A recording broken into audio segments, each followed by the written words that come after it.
열왕기하 2장 9절부터 11절까지 말씀 함께 봅니다.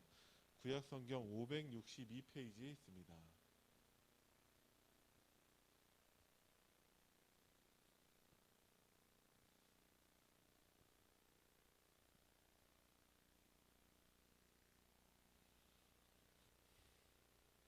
열왕기하 2장 9절부터 11절까지 말씀 우리 천천히 합독합니다. 건너매 엘리야가 엘리사에게 이르되 나를 내게서 데려감을 당하기 전에 내가 내게 어떻게 할지를 구하라. 엘리사가 이르되 당신의 성령이 하시는 역사가 갑절이나 내게 있게 하소서 하는지라. 이르되 내가 어려운 일을 구하는도다. 그러나 나를 내게서 데려가시는 것을 내가 보면 그 일이 내게 이루어지려니와 그렇지 아니하면 이루어지지 아니하리라 하고 두 사람이 길을 가며 말하더니 불수레와 불말들이 두 사람을 갈라놓고 엘리야가 회오리 바람으로 하늘로 올라가더라. 아멘. 수요일 우리 20번부터 24번까지 함께 있습니다. 요한복음 1장 14절 말씀이 육신이 되어 우리 가운데 거하심에 우리가 그의 영광을 보니 아버지의 독생자의 영광이요 은혜와 진리가 충만하더라.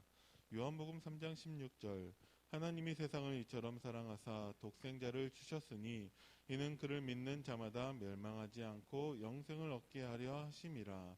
요한복음 5장 24절 내가 진실로 진실로 너희에게 이르노니 내 말을 듣고 또 나 보내신 이를 믿는 자는 영생을 얻었고 심판에 이르지 아니하나니 사망에서 생명으로 옮겼느니라. 요한복음 14장 6절 예수께서 이르시되 내가 곧 길이요 진리요 생명이니 나로 말미암지 않고는 아버지께로 올 자가 없느니라. 요한복음 14장 16, 17절 내가 아버지께 구하겠으니 그가 또 다른 보혜사를 너희에게 주사 영원토록 너희와 함께 있게 하리니 그는 진리의 영이라. 세상은 능히 그를 받지 못하나니 이는 그를 보지도 못하고 알지도 못함이라. 그러나 너희는 그를 아나니 그는 너희와 함께 거하시며 또 너희 속에 계시겠음이라. 아멘.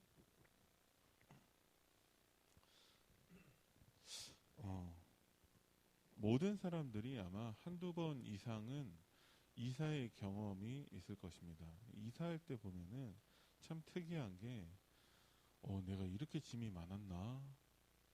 그것을 보게 돼요. 와, 이렇게 짐이 많았구나. 제가 처음에 대전에서 인천으로 갈 때 모닝 한 대로 짐을 갔습니다. 모닝에 가득 한 대로.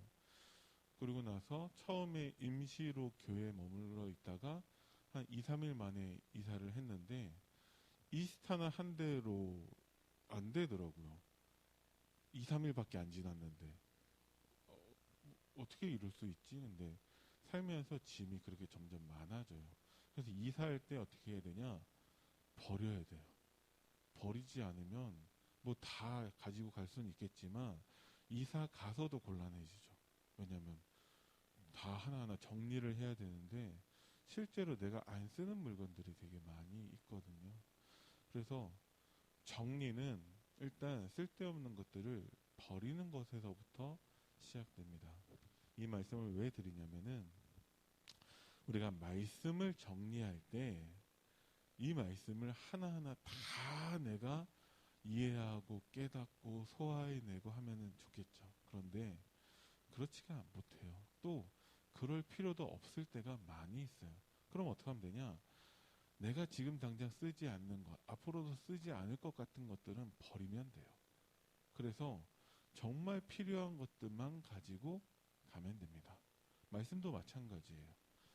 많은 것들을 우리가 깨달아야 되는 게 아니라 한 가지만 깨달으면 됩니다. 무엇을 깨달으면 되냐? 하나님의 언약이죠. 뭐가 하나님의 언약이냐? 예수는 그리스도. 그래서 우리의 모든 문제를 해결하셨어요. 그것만 우리가 믿으면 됩니다.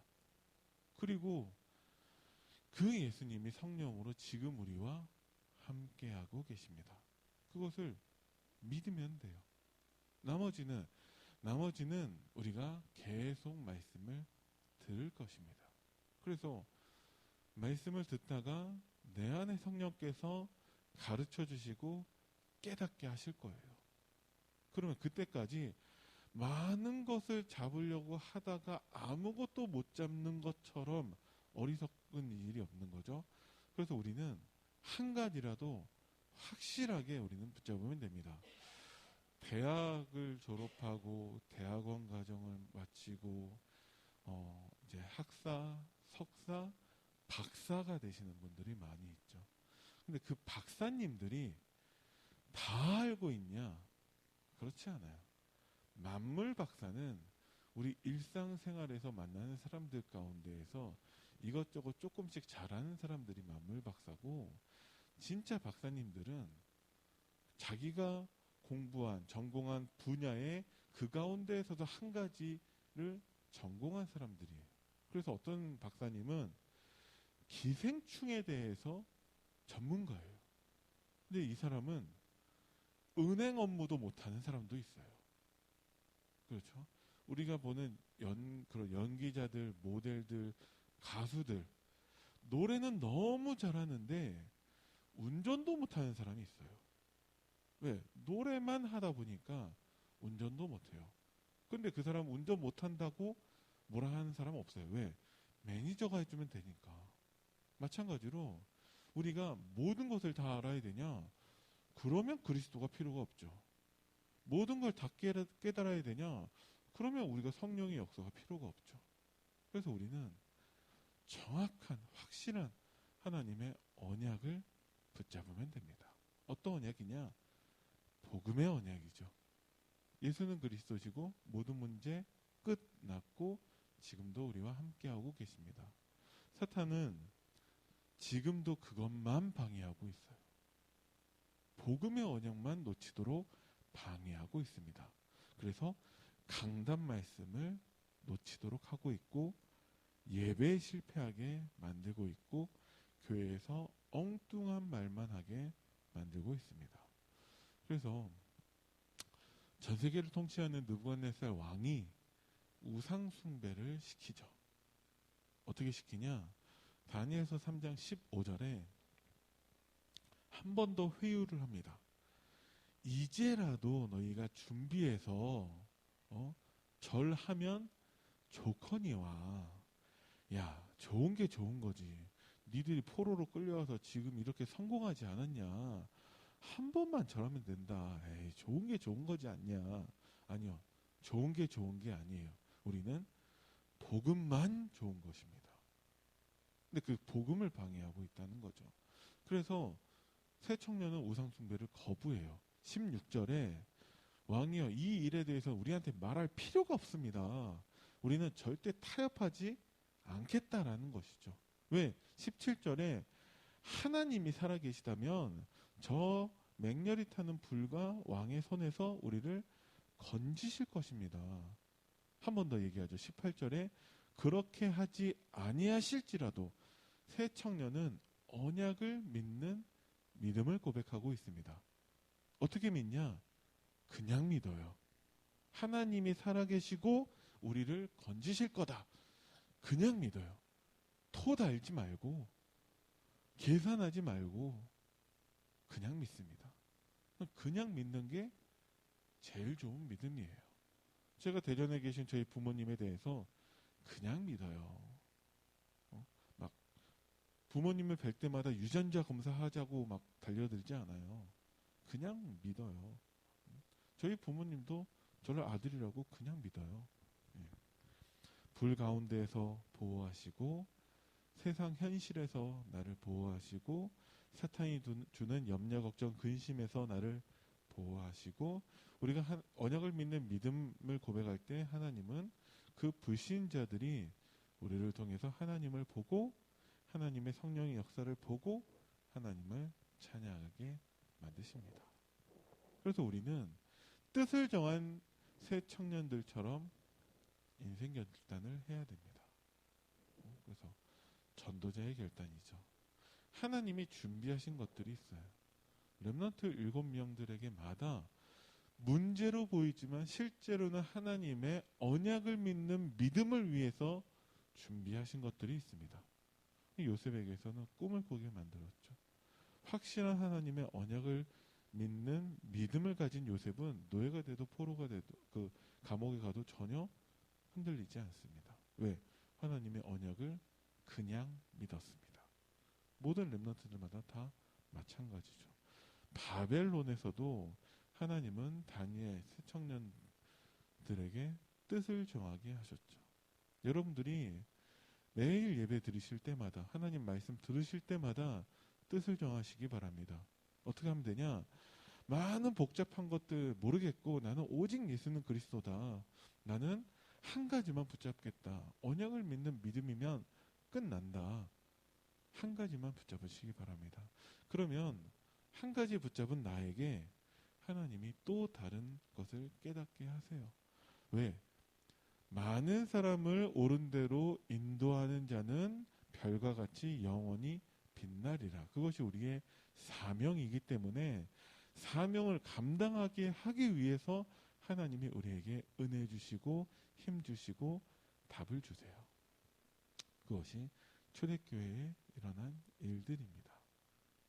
자, 오늘 본문 내용을 보면은 되어지는 응답을 엘리사가 바라보고 있죠. 그래서 갑절의 영감을 구합니다. 무엇이냐? 언약을 믿는 믿음이에요. 그죠? 길갈, 베델, 여리고에서 다른 선지자의 제자들이 방해하고 엘리야조차도 그만 따라와라 하고 있지만 언약을 믿는 믿음을 가진 엘리사는 끝까지 따라갑니다. 왜 그러냐? 증거가 있기 때문에 그래요. 엘리사 이전에 지난 언약의 흐름을 알고 있습니다. 하나님은 레위 사람들을 통해서 언약을 믿는 믿음을 회복하셨어요. 하나님은 제사장을 부르셔서 언약을 믿는 믿음을 회복하셨습니다. 그게 미스바 운동이죠. 그리고 엘리야를 통해서 갈멜산과 호렙산과 하나님의 증거를 붙잡게 하시는데 그것이 엘리사에게 그대로 전달된 것입니다. 그럼 무엇이냐? 여러분들이 지난 언약의 흐름 속에 있으시면 돼요. 어떤 언약이냐? 강단 말씀의 언약입니다. 네. 그러면 복음만 선포되는 우리 강단을 통해 여러분들이 복음의 언약 속에 있게 되는 것입니다. 자꾸 현실이 더 크게 보이고 문제가 보이고 자꾸 복음이 나에게 희미한 것처럼 보이다면 다 멈추시고 처음으로 돌아가셔야 돼요. 다시 하나님 말씀에 집중하시면 됩니다. 그리고 그날의 증거, 지금 하나님이 엘리사에게 언약의 흐름 속에서 인도하고 계십니다. 그래서 길갈, 베델, 여리고에서 멈추지 않고 끝까지 따라가서 갑절의 영감만을 구하고 있죠.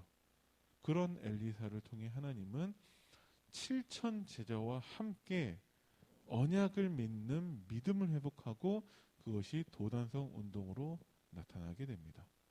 우리 안디옥교회 전 성도가 강단 말씀으로 우리가 언약을 믿는 믿음이 회복되어질 때 하나님이 부여 운동을 일으키실 줄을 믿습니다.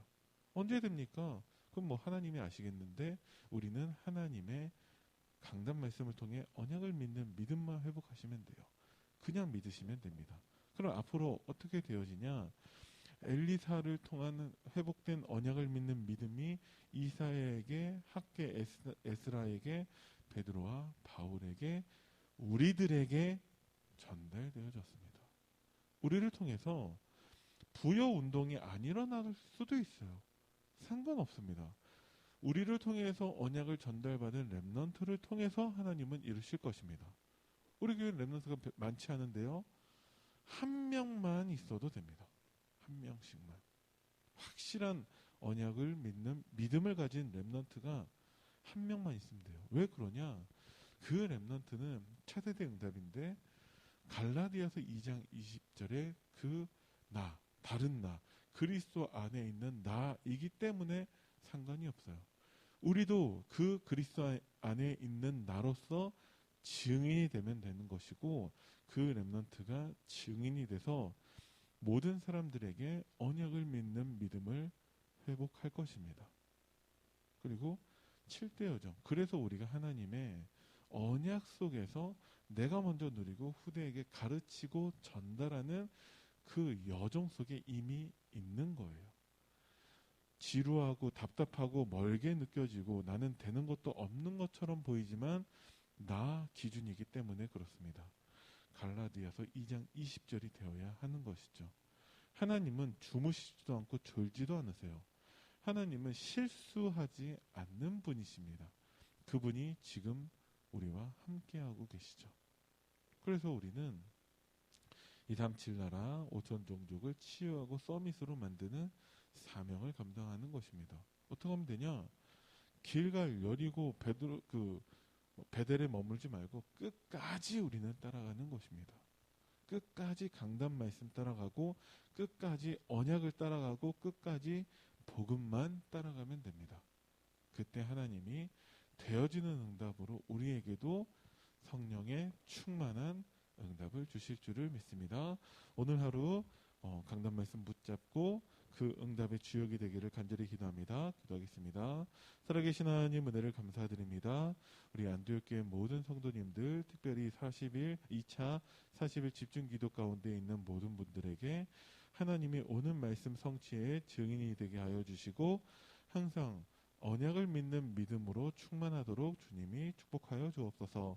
감사를 드립니다. 우리 주 예수 그리스도 이름으로 기도드립니다. 아멘.